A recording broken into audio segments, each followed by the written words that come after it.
ভারতবর্ষের আধ্যাত্মিক আকাশে যে কজন নক্ষত্র ধ্রুবতারার মতো উজ্জ্বল হয়ে আছেন, স্বামী বিবেকানন্দ তাদের মধ্যে অগ্রগণ্য।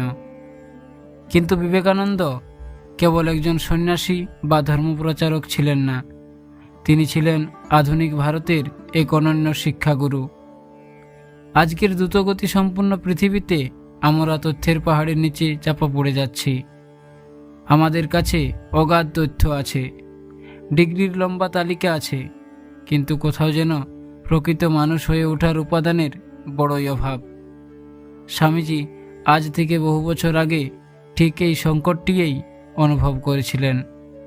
তিনি বুঝেছিলেন যে শিক্ষা কেবল অন্য সংস্থানের ব্যবস্থা করে কিন্তু আত্মবিশ্বাস জাগিয়ে তোলে না, তা আসলে প্রকৃত শিক্ষাই নয়। তার কাছে শিক্ষার সংজ্ঞা ছিল অত্যন্ত গভীর। তিনি বলতেন, শিক্ষা কোনো বাইরে থেকে চাপিয়ে দেওয়া বিষয় নয়, বরং মানুষের অন্তর্নিহিত যে দিব্য ভাব বা পূর্ণতা আগে থেকেই বিরাজ করছে, তাকেই সযত্নে প্রস্ফুটিত করার নামেই হলো শিক্ষা। অর্থাৎ একটি বীজের ভেতরে যেমন আস্ত একটি মহিরুহ লুকিয়ে থাকে, তেমনি প্রতিটি শিক্ষার্থীর অন্তরে লুকিয়ে থাকে অনন্ত সম্ভাবনা। শিক্ষকের কাজ হলো কেবল সেই বাধাগুলো সরিয়ে দেওয়া, যাতে সেই সম্ভাবনা মহিরুহে পরিণত হতে পারে। আজ এই মহান বিপ্লবী সন্ন্যাসীর জন্মজয়ন্তী। এই শুভক্ষণে দাঁড়িয়ে চলুন আমরা নতুন করে অনুধাবন করি বিবেকানন্দের সেই চিরকালীন মানুষ গড়ার শিক্ষা বা ম্যান মেকিং এডুকেশন এর দর্শনকে। ভিডিওটি শেষ পর্যন্ত দেখুন, কারণ আজকের এই আলোচনা আপনার জীবন ও শিক্ষার প্রতি দৃষ্টিভঙ্গি বদলে দিতে পারে। স্বামীজি মনে করতেন, যদি লাইব্রেরির সব বই পড়া মানেই শিক্ষা হতো, তবে লাইব্রেরিগুলো হতো পৃথিবীর সবথেকে বড় ঋষি। তার মতে, যে শিক্ষা সাধারণ মানুষকে জীবন সংগ্রামে সমর্থ করে না, যা মানুষের চরিত্র গঠন করে না, তা কি শিক্ষা নামের যোগ্য?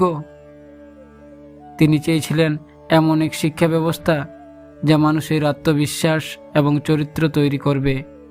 তথ্য গোগেরাশি গেলা নয়, বরং সেই তথ্যকে হজম করে বাস্তব জীবনে প্রয়োগ করাই হলো আসল শিক্ষা। শিক্ষার্থীদের জন্য স্বামীজির সবথেকে বড় টোটকা হলো একাগ্রতা। তিনি বলতেন, আমি যদি আবার নতুন করে পড়াশোনা করার সুযোগ পেতাম, তবে আমি তথ্যের পেছনে না ছুটে প্রথমে মনকে একাগ্র করার শিক্ষা নিতাম। তিনি বিশ্বাস করতেন, মনের শক্তি যখন কোনো একটি বিশেষ বিন্দুতে কেন্দ্রীভূত হয়, তখন পৃথিবীর কোনো রহস্যই মানুষের কাছে অজানা থাকে না। তাই পড়ার টেবিল হোক বা খেলার মাঠ, একাগ্রতাই হলো সাফল্যের চাবিকাঠি। স্বামীজির শিক্ষার মূল উদ্দেশ্য ছিল মানুষ হওয়া। তিনি চাইতেন আমাদের শিক্ষা ব্যবস্থা হোক এমন যা আমাদের স্বনির্ভর হতে শেখাবে, যাতে মানুষ নিজের পায়ে নিজে দাঁড়াতে পারে। চরিত্র গঠন করবে, যেখানে সততা এবং নৈতিকতা থাকবে সবার উপরে। শিক্ষা হৃদয়ের প্রসার ঘটাবে, শুধু মাথা খাটিয়ে পণ্ডিত হওয়া নয়, বরং অন্যের দুঃখে প্রাণ কাঁদে এমন মানুষ তৈরি হওয়া। স্বামীজি একটি অদ্ভুত কথা বলেছিলেন, গীতা পাঠ অপেক্ষা ফুটবল খেলা ভালো। এর মানে এই নয় যে তিনি ধর্মগ্রন্থকে ছোট করেছিলেন। তিনি বোঝাতে চেয়েছিলেন, দুর্বল শরীর নিয়ে কোনো বড় কাজ করা সম্ভব নয়। শিক্ষা সম্পূর্ণ হয় তখনই যখন শরীর লোহার মতো শক্ত আর মন বজ্রের মতো দৃঢ় হয়। উপসংহারে এসে এই কথা বলা যায়, স্বামীজির মতে প্রতিটি ছাত্র বা ছাত্রীর উচিত নিজের উপর বিশ্বাস রাখা। আপনি যদি মনে করেন আপনি দুর্বল, তবে আপনি দুর্বল হবেন। আর যদি মনে করেন আপনি সব পারেন, তবে একদিন আপনি অসাধ্য সাধন করবেন। আসুন আমরা তথ্যের পেছনে না ছুটে প্রকৃত মানুষ হওয়ার পেছনে ছুটি।